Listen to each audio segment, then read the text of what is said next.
Captain Jake Morrison stood at the wide window of Defense Station Alpha, watching the gray clouds gather over New Terra below.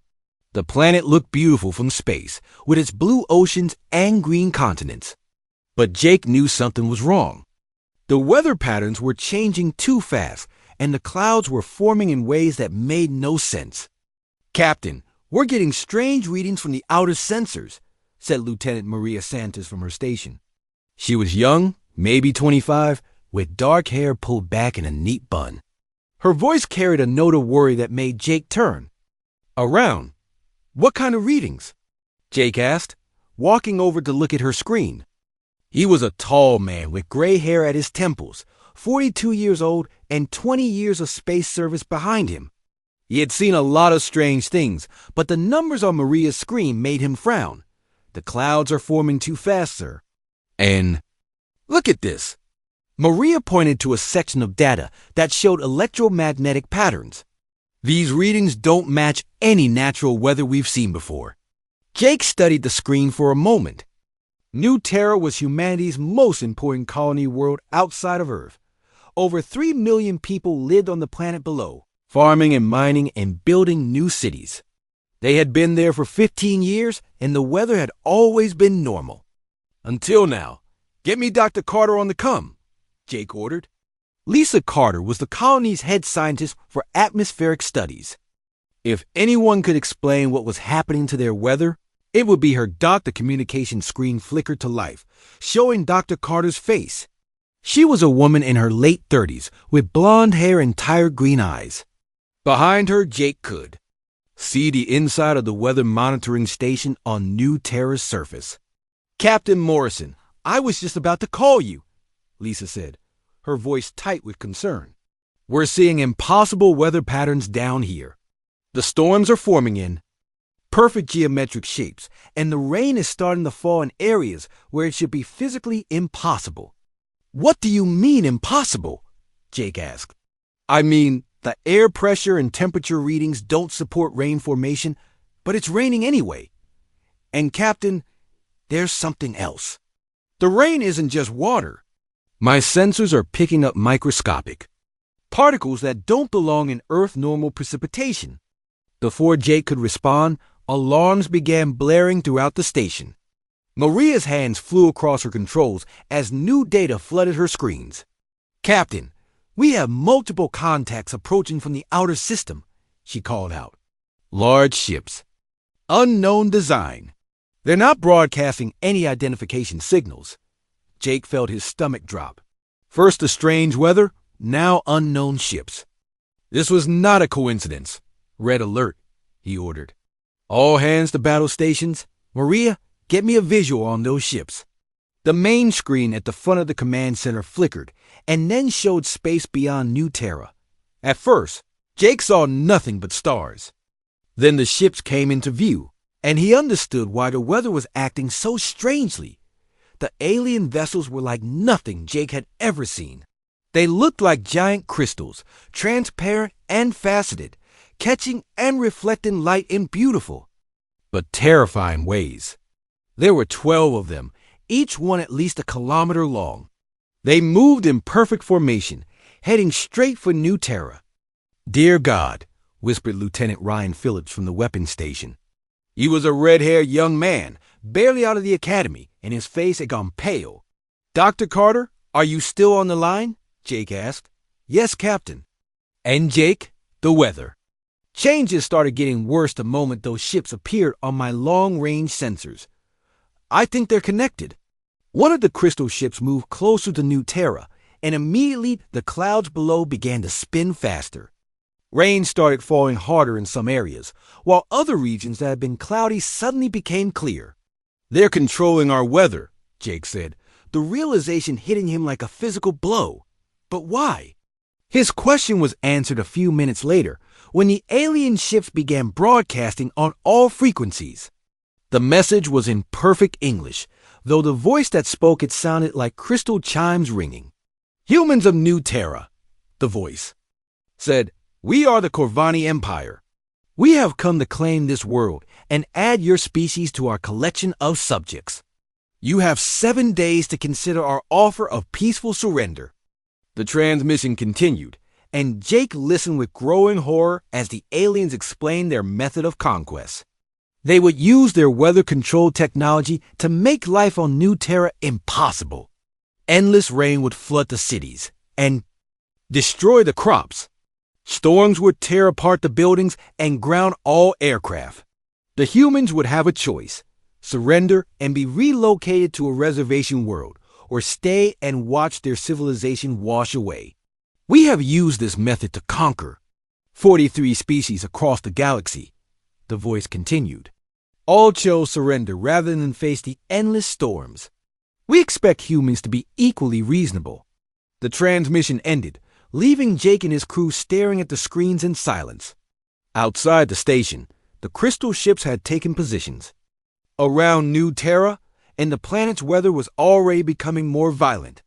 Captain, Dr. Carter's voice came through the comm, strained and worried. The rain is getting heavier down here. The nanites I detected earlier are starting to affect our equipment. Metal is corroding faster than it should, and our electronics are having problems. Jake closed his eyes for a moment, thinking hard. The aliens expected humanity to surrender within 7 days. They had conquered 43 other species using the same method, so they probably thought it would be easy. But the aliens didn't know humans very well. Dr. Carter, I need you to study those nanites, Jake said. Find out everything you can about how they work. Maria, give me a communication link to Earth Command. And Ryan, start working on defensive plans. We're not surrendering. Sir, with respect, Ryan said. How do we fight ships that can control the weather? They can flood us out or tear us apart with storms. Jake looked at the young officer and smiled grimly. Ryan, these aliens think they know how to break human spirit with a little rain. They're about to learn that humans don't break easily. And sometimes, when you try to drown us, we find ways to make the water burn. Outside the station, the first real storm began building over New Terra's largest city. Lightning flashed between the crystal ships as they began their work of conquest. The Corvani Empire was confident in their victory. They had no idea what they were about to face. 3 months had passed since the Corvani ships arrived, and New Terra was drowning. Captain Jake Morrison watched through the viewports of Defense Station Alpha as endless rain hammered the planet below. The storms never stopped now.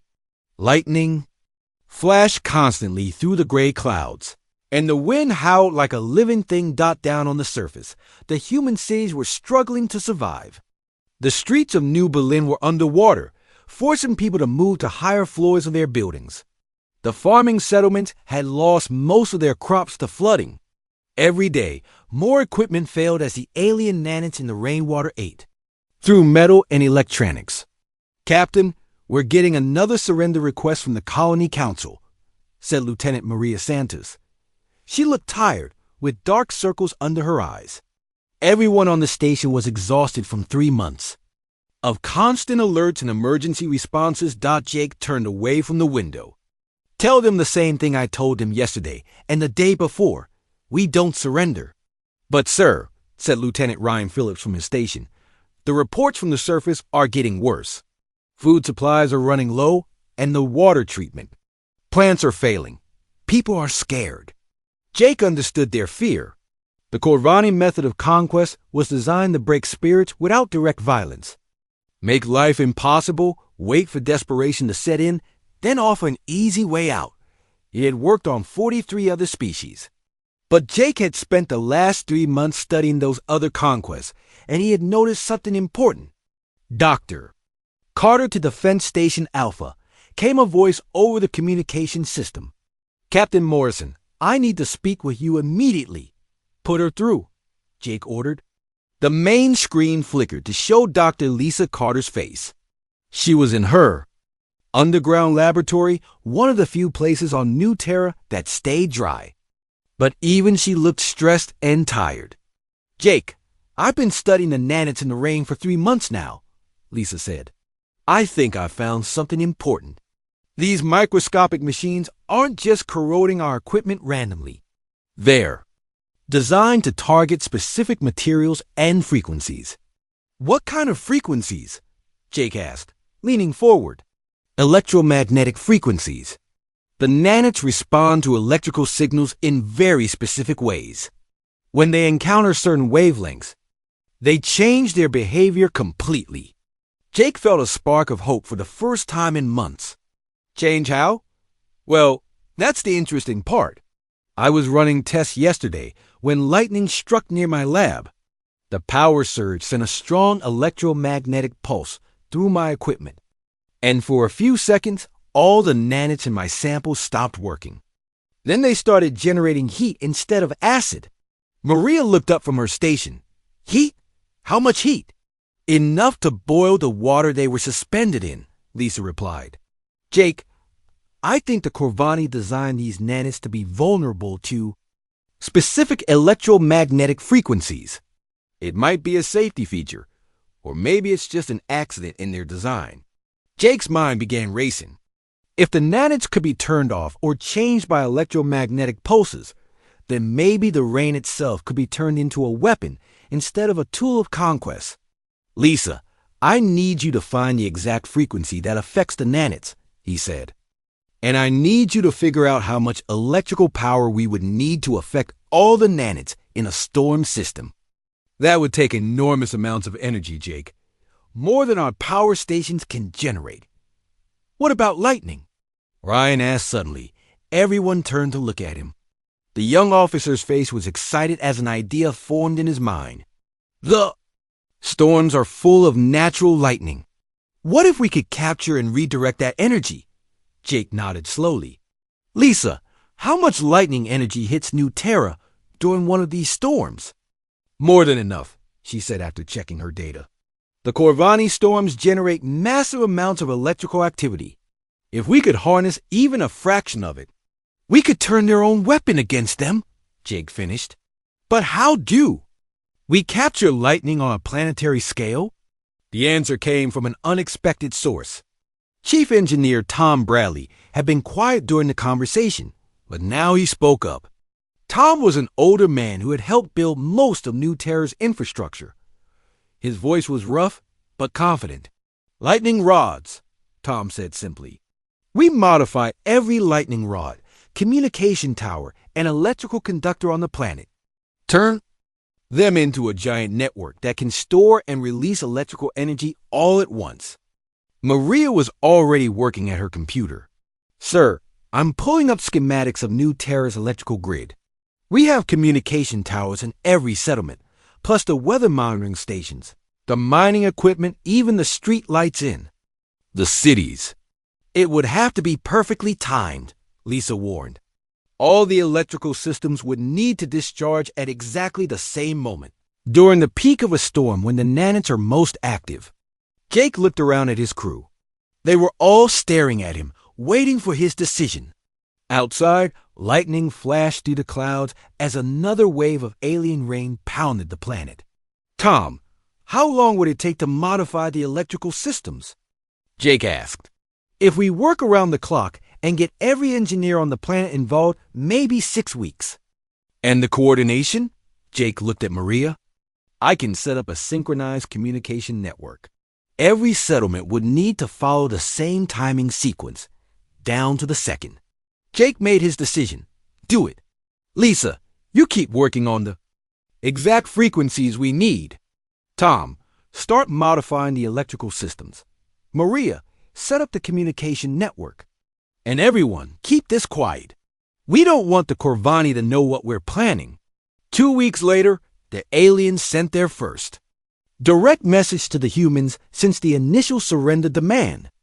The crystal ships broadcast on all frequencies, and the chiming voice spoke with what sounded like satisfaction. Humans of New Terra, the voice said, we observe that your resistance is weakening. Your cities flood, your crops fail, your technology corrodes. This is expected. 43 species have faced these same trials, and all chose wisdom over pride. The message continued, offering details about the reservation world where humans would be relocated. It sounded pleasant enough with controlled weather and basic living conditions, but it was still a prison. "You'd have proven your courage," the alien voice concluded, "but courage cannot stop the rain. We will accept your surrender at any time. Simply broadcast your agreement on this frequency, and the storms will end within 1 day." After the message ended, Jake's communication system was flooded with calls from the surface. Colony leaders, desperate families, even some of his own crew members thought maybe they should consider the alien offer, but Jake had studied the fate of the 43 conquered species. The reservation worlds were comfortable prisons where entire civilizations slowly forgot how to be free. The Corvani were very good at making surrender seem reasonable. "Sir," Ryan said quietly, "what if the plan doesn't work?" Jake looked out. At the storm-covered planet below, lightning was flashing constantly now, more electrical energy than New Terra had ever seen. The Corvani thought they were watching humanity's final days of resistance. "Then we go down fighting," Jake said. "But, Ryan, I don't think it's going to come to that. These aliens have never faced a species that fights back with their own storms. They're about to learn that when you try to drown humans, sometimes we teach the water to burn." The modifications to New Terra's electrical systems continued around the clock. In hidden workshops and flooded basements, human engineers worked to turn their planet into a giant electromagnetic weapon. The Corvani ships continued their patient orbit, confident that human surrender was only days away. Neither species knew that the next storm would change everything. The day had finally come. Captain Jake Morrison stood in the command center of Defense Station Alpha, watching the largest storm system he had ever seen building over New Terra. The alien crystal ships hung in perfect formation around the planet, their faceted surfaces glowing as they poured energy into the growing tempest below. "Captain, the storm is reaching maximum intensity," reported Lieutenant Maria Santos. Her fingers moved quickly across her control panel as data streamed in from weather stations across the planet. Wind speeds are hitting 200 kilometers per hour, and the lightning activity is off the charts. Jake nodded grimly. After 6 weeks of secret preparation, every settlement on New Terra was ready. Hidden modifications have been made to thousands of electrical systems across the planet. Lightning rods, communication towers, power grids, and even street lamps have been turned into components of a massive electromagnetic weapon. "Dr. Carter, are you ready down there?" Jake asked into his communicator. Lisa Carter's voice came back, tense but determined. "As ready as we'll ever be, Jake.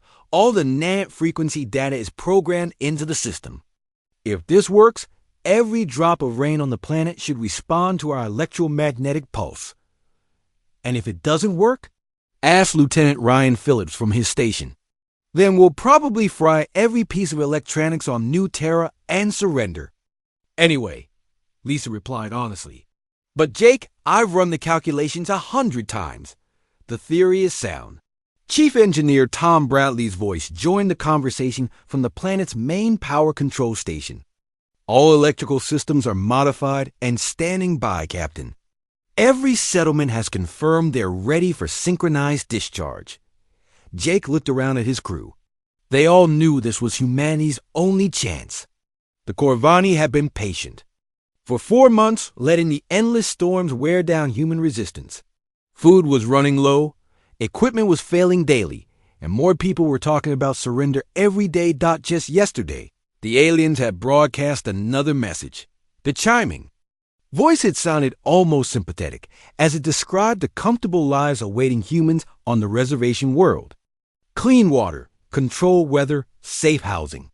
All they had to do was give up their freedom. "Sir, the Corvani ships are moving into storm generation position," Maria reported. "They're lowering their shields." This was the crucial piece of intelligence that Dr. Carter had discovered through careful observation. The alien weather control ships had to drop their protective shields when they were actively creating storms. For a few minutes during each major weather event, the crystal ships were vulnerable. "How long do we have?" Jake asked. "Based on previous patterns, about 8 minutes from the time they start the main storm sequence until they raise shields again," Maria replied. Jake took a deep breath. Everything depended on perfect timing. The electromagnetic pulse had to hit at the exact moment when the storm was at full intensity and the alien ships were unprotected. "All stations, this is Captain Morrison," he announced on the planet-wide communication network. "Storm sequence is beginning. All personnel should move to shielded locations immediately. We are go for Operation Lightning Strike." Down on New Terra's surface, people hurried into underground shelters and reinforced buildings. They had been told that something big was going to happen during this storm, but most didn't know the details. The plan had been kept secret to prevent the Corvani from discovering it. The alien ships began their work. Massive beams of energy shot down from the crystal vessels into the storm clouds. The tempest grew larger and more violent, with lightning flashing constantly between the clouds and the ground. Rain began falling in sheets across the planet, each drop carrying millions of the tiny nanits that had been slowly destroying human civilization for 4 months. "Energy levels are climbing," reported Tom Bradley. "Lightning strikes are hitting our collectors every few seconds. The storage systems are charging up fast." Jake watched the main display screen as energy readings climbed higher and higher. The modified electrical systems across New Terra were capturing the storm's lightning and storing it in a network of capacitors and batteries. Soon they would have enough power to send an electromagnetic pulse through every nanite on the planet. "Dr. Carter, what's the status on nanite activity?" Jake asked. "Extremely high," Lisa replied. "The rain is loaded with them. If we can change their behavior now, the effect should be massive." "Corvani ships are fully committed to storm generation," Maria announced. "Shields are down. We have maybe 6 minutes before they finish and raise shields again." The tension in the command center was thick enough to cut with a knife. Everyone knew that if the plan failed, it would likely be humanity's last act of defiance. The Corvani would realize that humans were more dangerous than they had expected, and the aliens might decide to conquer New Terra by force instead of weather manipulation. "Energy storage at 80% and climbing," Tom reported. "We need 95% for full planetary coverage." 4 minutes until the aliens raised their shields, Maria called out. Jake felt sweat running down his back despite the cool air in the command center. Everything had to work perfectly. The electromagnetic pulse had to be strong enough to affect every nanite in the storm, but not so strong that it destroyed all of New Terra's electronics permanently. 90%, Tom announced. 3 minutes, said Maria. The storm below was incredible to watch. Lightning bolts as thick as trees were striking the planet constantly. The wind was tearing apart anything not anchored down. The Corvani had created the most violent weather system in New Terra's history, and they were confident it would finally break human resistance. 95%. We're ready for discharge, Tom reported. 2 minutes until shield activation, Maria warned. Jake made the decision that would determine humanity's fate on New Terra. All stations, prepare for synchronized discharge. This is it, people. On my mark.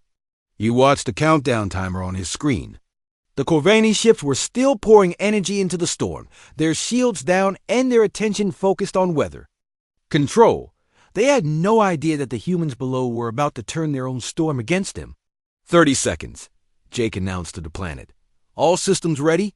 20 seconds. 10 seconds. 5, 4, 3, 2, 1. Mark. Across New Terra, thousands of modified electrical systems discharged their stored lightning energy simultaneously. The electromagnetic pulse raced through the storm clouds at the speed of light, hitting every raindrop, every nanite, every alien weather control beam. For a moment, nothing seemed to change. The rain kept falling, the wind kept howling, the lightning kept flashing then the nanites began to transform. Instead of producing acid to corrode human technology, they started generating heat. Intense, incredible heat. The rain itself began to glow as millions of microscopic machines turned from destroyers into tiny furnaces. The first drops of burning rain hit the ground, and steam began rising from puddles across the planet. The temperature of the falling Water climbed rapidly as more nanits changed their programming. It's working. Dr. Carter's voice came through the communicator, filled with excitement and disbelief. The nanits are generating massive amounts of thermal energy. The rain temperature is climbing past the boiling point. Above New Terra, the Corvani ships found themselves trapped in their own storm. But this was no longer a storm of water and wind. This was a storm of fire, with superheated plasma cascading through the atmosphere where rain had been moments before. The crystal ships, caught with their shields down in the middle of a burning tempest, began to suffer damage from their own weather control system. The aliens who had conquered 43 species with storms were now being destroyed by the very storm they had created. Dock Captain Jake Morrison watched the alien ships struggling in the fiery chaos above his planet and smiled grimly. The Corvani had wanted to teach humans about the power of weather. Instead, they were about to learn what happened when humans decided to set fire to the rain. The sky above New Terra had turned into hell itself. What had been falling rain just minutes before was now cascading fire that lit up the night like day. Captain Jake Morrison watched through the viewports of Defense Station Alpha as streams. A burning plasma fell from the storm clouds, creating rivers of light across the planet's atmosphere. "Captain, the Corvani ships are in serious trouble," reported Lieutenant Maria Santos, her voice filled with amazement. "3 of them have already crashed into the ocean. The others are trying to escape the storm, but their engines are overloading." Jake could see the alien crystal ships struggling against the fiery tempest they had created. The beautiful faceted vessels that had seemed so elegant and powerful were now tumbling through burning clouds, their surfaces cracking from the intense heat. Explosions flashed along their hulls as their weather control systems failed catastrophically. "Dr. Carter, what's the situation on the surface?" Jake asked into his communicator. Lisa Carter's voice came back excited but strained. "Jake, it's incredible down here. The burning rain is creating a plasma field effect in the upper atmosphere. It's like the whole sky is on fire, but the heat isn't reaching the ground. The nanits are burning themselves out about 2 kilometers up." "Any damage to our people or equipment?" Jake asked. "Surprisingly little. The electromagnetic pulse did shut down some of our electronics temporarily, but most systems are coming back online. And Jake, the nanits that were already in our water. Supplies and equipment are all dead. The corrosion has stopped completely." Lieutenant Ryan Phillips looked up from his weapons station with wide eyes. "Sir, one of the alien ships is broadcasting on emergency frequencies. They're asking for help." Jake felt a mixture of satisfaction and concern. The plan had worked beyond their wildest hopes, but now he had to decide what to do with defeated enemies. "Put it on the main screen." The display flickered to show the inside of a Corvani ship. The aliens were tall, slender beings that looked like they were made of living crystal. Their leader was clearly injured, with cracks running along his transparent skin. When he spoke, his voice still had that chiming quality, but it was weak and desperate. "Human vessels, this is Commander Zektar of the Corvani 10th Fleet. Our ships are failing. We request immediate assistance for our surviving crew members." Jake looked around at his bridge crew. 3 months ago, these same aliens had arrived to conquer New Terra and relocate humanity to a prison world. Now they were asking for rescue. "Sir," Ryan said quietly, "what are our orders?" Before Jake could respond, more reports came in from across the planet. Tom Bradley's voice crackled through the communication system from the surface. "Captain, we've got 6 more alien ships down. Some crashed in the forest, others in the ocean. There might be survivors. All human settlements are reporting the same thing," added Maria. "The burning storm is dissipating, but wreckage from the alien fleet is scattered across 3 continents." Jake made his decision. "Tom, organize rescue teams for any Corvani. Survivors, Maria, coordinate with all settlements to search crash sites and get me a direct line to Commander Zektar." The alien leader's face appeared on the screen again. Up close, Jake could see that the Corvani were actually quite fragile. Their crystal-like bodies were beautiful but brittle, and the commander looked like he might shatter at any moment. Commander Zektar, this is Captain Morrison of the Human Defense Forces. We're organizing rescue operations for your people. The alien's large, multifaceted eyes widened in surprise. You would help us? After we attempted to conquer your world? That's what humans do, Jake replied simply. We help people in trouble, even former enemies. Over the next several hours, rescue teams across New Terra worked to find and save Corvani survivors. It wasn't easy work. The alien ships had crashed in remote areas, and some were still burning from the plasma storm. But human rescue workers pushed through dangerous conditions to pull injured aliens from twisted wreckage. Dr. Carter coordinated the medical efforts from her laboratory. Jake, these aliens have completely different biology from us. Their bodies are silicon-based instead of carbon-based. They're like living computers made of crystal. Can we treat their injuries? Jake asked. We're learning fast. Their blood is actually a conducting fluid, similar to liquid metal. When they're injured, they leak this fluid, and their body systems start failing. We figured out how to seal the cracks temporarily, but they need their own medical technology for full healing. The rescue efforts revealed something important about Corvani society. Commander Zektar explained that his people had never encountered a species that fought back against their weather control weapons. More importantly, they had never met a species that would rescue their enemies. In our culture, Zektar told Jake during one of their conversations, the conquered become servants, and servants are beneath notice. We do not understand why you risk human lives to save Corvani warriors. Maybe that's why you've never had to fight a real war, Jake replied. When you only conquer helpless victims, you never learn what real strength looks like. 3 days after the burning storm, the situation on New Terra had completely changed. The endless rain had stopped, and natural sunlight was shining on the planet for the first time in 4 months. The flooding was slowly receding, and human settlements were beginning to repair the damage. 47. Corvani had survived the destruction of their fleet.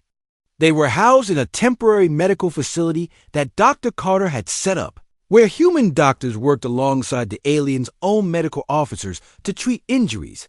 Commander Zektar had recovered enough to walk around the facility. He spent hours watching human rescue workers, engineers, and doctors as they helped his people. Jake found him standing by a window, looking out at the clearing skies. Your species confuses us, Zektar said without turning around. We have conquered 43 civilizations, all follow predictable patterns. They resisted until resistance became impossible. Then they surrendered. And then? Jake asked. Then they were relocated to comfortable reservation worlds, where they lived peaceful but limited lives. Many seemed grateful to be free of the burden of independence. Jake joined the alien commander at the window. That sounds lonely. Lonely? Zektar's crystal features shifted in what might have been confusion. We provided for all their needs, but not their wants, not their dreams, not their freedom to choose their own path. Zektar was quiet for a long moment. The Corvani Empire spans thousands of worlds. We believed we were bringing order to chaos, peace to conflict. You were bringing slavery to free people, Jake said firmly. The difference is important. Outside the window, human workers were helping Corvani engineers examine the wreckage of an alien ship. The two species were working together, sharing knowledge and tools despite the language barriers. This cooperation should not be possible, Zektar observed. You defeated us completely. By all logic, you should either execute us as enemies or enslave us as we intended to enslave you. Jake smiled. Commander, I think your empire has been dealing with the wrong kind of species. When humans win a fight, we don't usually make our enemies into slaves. We try to make them into friends. Friends, Zektar repeated the word like he was tasting something new. The Corvani language has no equivalent concept between equals. Maybe it's time to learn some new words, Jake suggested. As the days passed, something remarkable began to happen. The Corvani survivors started working with human engineers to understand both technologies. The aliens' weather control systems were incredibly advanced, while human electromagnetic manipulation techniques were completely new to them. Dr. Carter made a discovery that excited both species. Jake, the Corvani weather technology and our electromagnetic systems are completely compatible. We could combine them to create climate control systems that don't require constant storms. Climate control without conquest, Jake mused. I like the sound of that. Commander Zektar overheard the conversation. Captain Morrison, if such cooperation were possible, it would change everything. The Corvani Empire has always believed that advanced weather control required dominance over primitive species. Maybe primitive isn't the right word for species.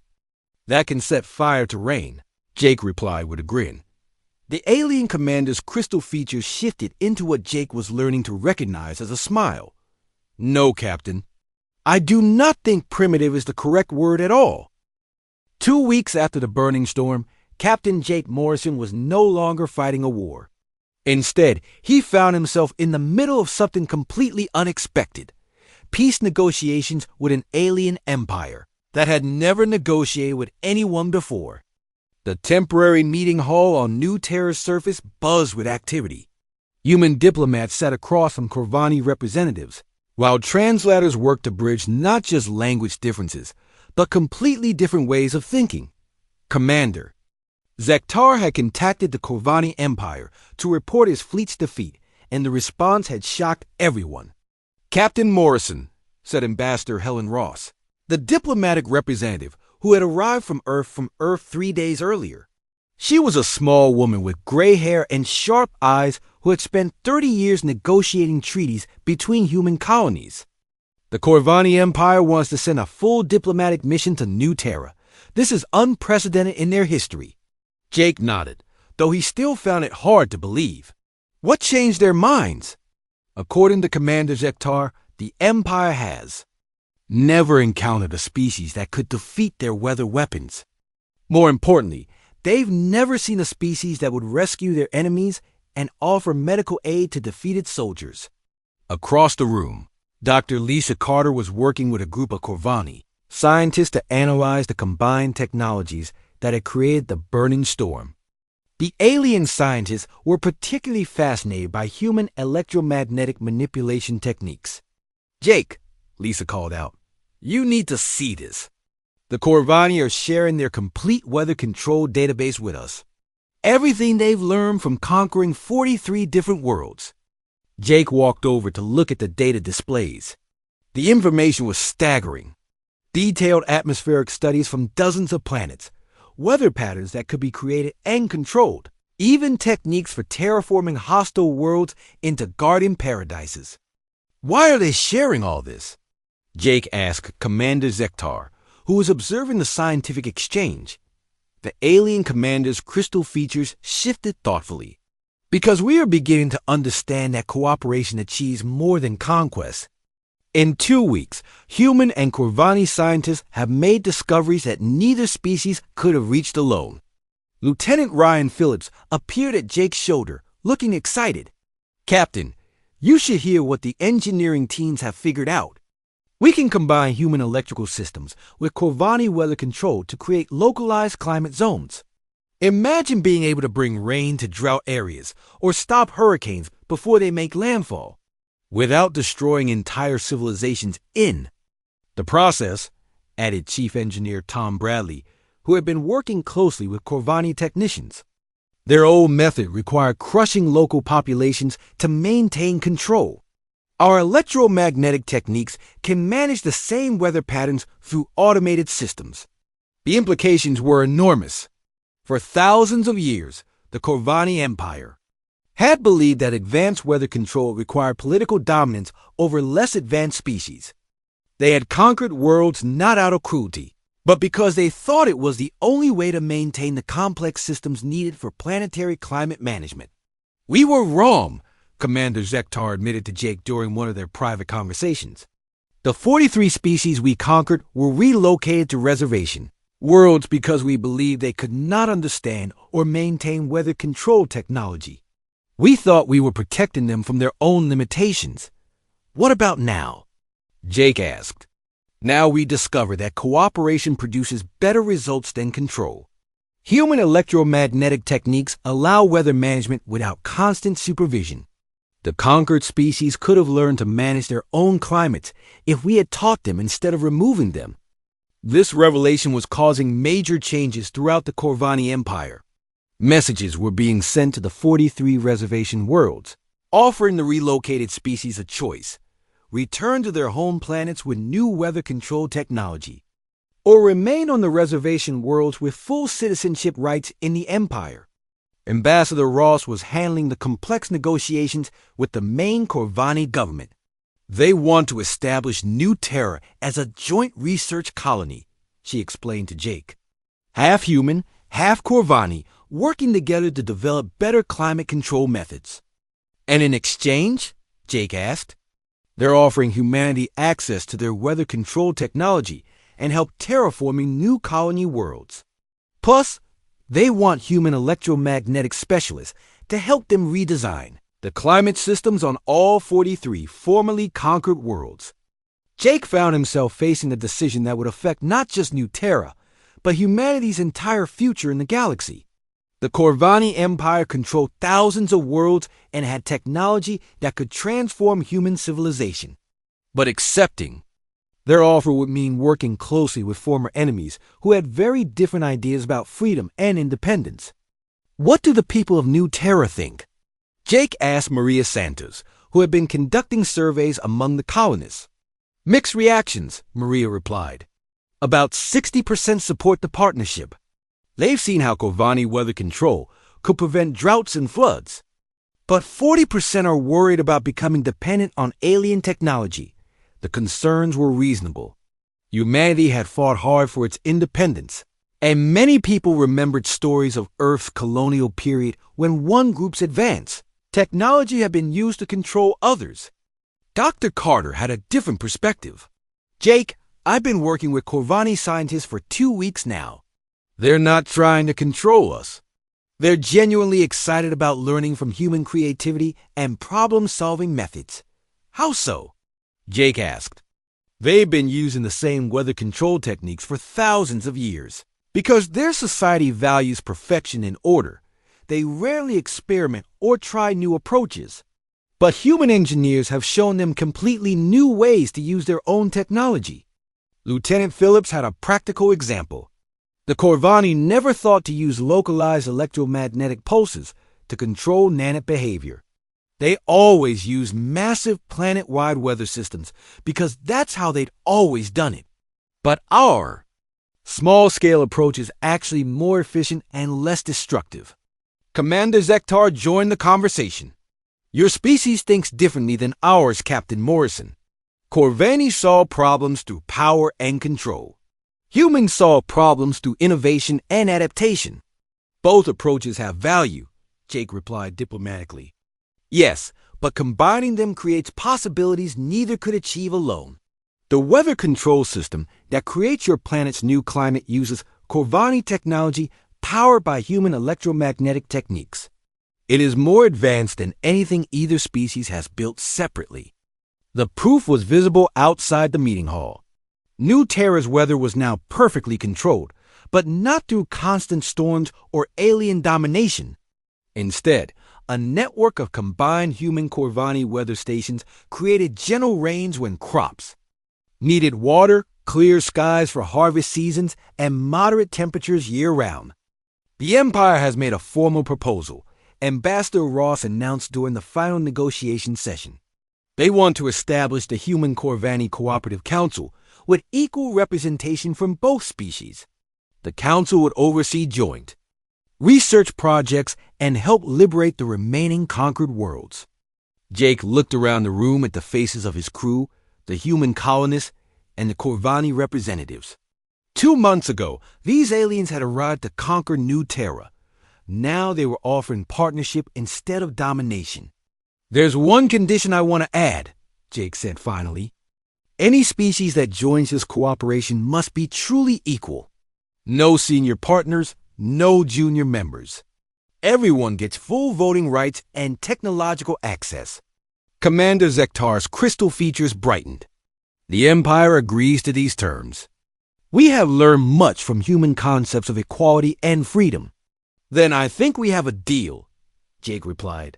Extending his hand, the alien commander looked at the offered hand for a moment, then reached out with his own crystalline appendage.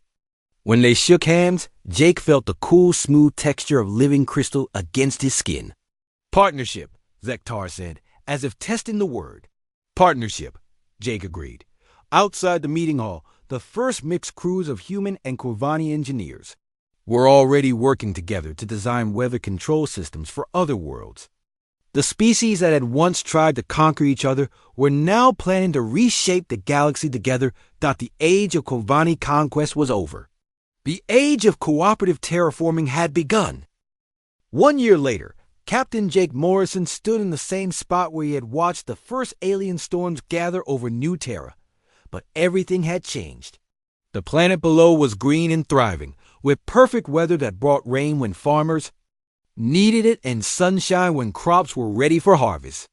Cities that had been flooded were now rebuilt and expanded, using technology that combined the best of human engineering with Corvani climate control. Captain, we're getting another message from the Liberation Fleet, announced Lieutenant Maria Santos from her communication station. She wore the new uniform of the Human Corvani Cooperative Council, with symbols representing both species working together. Jake smiled as he opened the message. Commander Zektar's face appeared on the screen, but he wasn't speaking from a military vessel anymore. Behind him, Jake could see the surface of Karolina Prime, one of the 43 worlds that had been freed from Corvani control in the past year. Jake, I have excellent news, Zektar reported, his crystal features bright with excitement. The Kelleran people have voted to join the Cooperative Council. They want to help liberate the remaining worlds. How many does that make? Jake asked. 37 species have now been freed and chosen to join our alliance. Only 6 reservation worlds remain, and 3 of those have already sent messages requesting liberation schedules. Jake felt a deep satisfaction as he processed this information. The galaxy was changing faster than anyone had imagined possible. When the Corvani Empire had first encountered humans who could set fire to rain, it had started a revolution that was spreading across thousands of star systems. Dr. Lisa Carter's voice came through the communication system from her new research station. Jake, you should see what we've accomplished this month. The weather control networks on Karolina Prime are generating 30% more agricultural output than the old Corvani systems, and the energy requirements are 60% lower. How is that possible? Jake asked. Kelleran scientists have been studying their own planet for thousands of years, even while living on the reservation world. They know atmospheric patterns that the Corvani never discovered. When we gave them access to weather control technology, they immediately started improving it. This had become a common pattern across the liberated worlds. Each species brought unique knowledge and perspectives that enhanced the combined technologies. The Voltheri were experts at underground water systems. The Nexians understood solar radiation patterns, and the Keth had developed amazing techniques for soil management. Lieutenant Ryan Phillips looked up from his station with a grin. Sir, we just got confirmation that the USS New Terra has successfully terraformed its first planet. The Sahani system now has 3 garden worlds instead of 2 desert planets and 1 ice ball. The USS New Terra was humanity's first joint species. Starship crewed by humans, Corvani, and representatives from 12 other liberated worlds. It carried the most advanced weather control and terraforming technology ever created, capable of transforming hostile planets into comfortable homes for any species. Any problems with the terraforming process? Jake asked. None at all. The multi-species crew adapted the standard templates for 3 different atmospheric preferences. The Corvani section of the crew gets the high-pressure zones they prefer. The Voltheri get underground water networks, and the human settlements get Earth-normal conditions. Jake nodded with satisfaction. This was what the future looked like. Different species working together, each contributing their strengths to create something better than any could achieve alone. Chief Engineer Tom Bradley appeared on another communication screen, calling from the massive construction project in the asteroid belt. Captain, the new shipyard is ahead of schedule. We'll have 5 more joint species vessels ready for launch within 6 months. The shipyard was itself a marvel of cooperation. Human industrial techniques, Corvani energy systems, and Kelleron materials science had combined to create the most efficient starship construction facility in known space. Every vessel that came out of the yard was designed by engineers from multiple species and capable of supporting diverse crews. Tom, what about the deep space exploration project? Jake asked. Even better news. The long-range sensors have identified 47 star systems with planets suitable for terraforming. The survey teams are already mapping colonization routes. Jake felt a moment of amazement at how far they had all come. A year ago, humanity had been fighting for survival against alien weather weapons. Now they were part of a growing alliance that was spreading across the galaxy, bringing terraforming technology and freedom to anyone who wanted it. Ambassador Helen Ross joined the conversation from the Diplomatic Center on New Terra's surface. Jake, I have an update on the political situation. The Corvani Empire has officially dissolved itself. The remaining Imperial worlds have voted to join the Cooperative Council as equal members. What about the military command structure? Jake asked. Disbanded. Commander Zektar has accepted the position of Director of Atmospheric Sciences for the Council. He says he's much happier creating weather than using it as a weapon. The transformation of Corvani society had been remarkable to watch.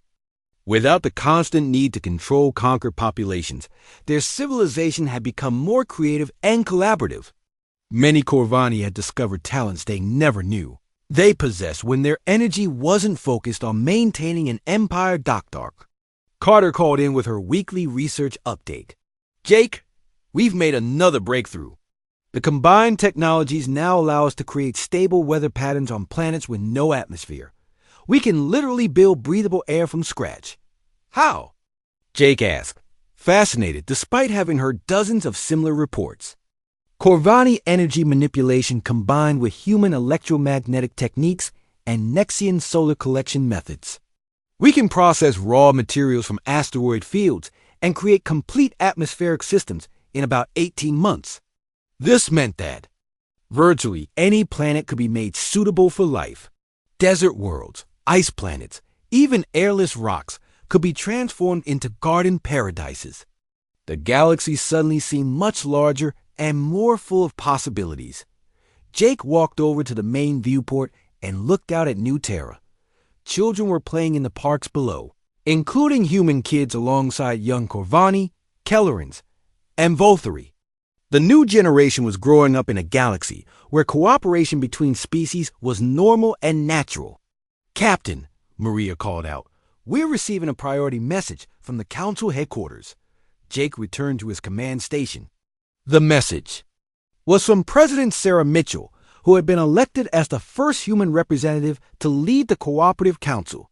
Behind her stood representatives from all 44 member species.